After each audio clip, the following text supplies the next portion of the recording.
How to create a double exposure effect of a face on a hand. Import your images into Photoshop. Make a selection of the face and create new layer via copy.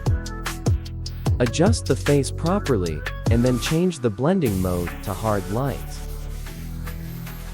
Using a layer mask, clean off the rough edges of the face.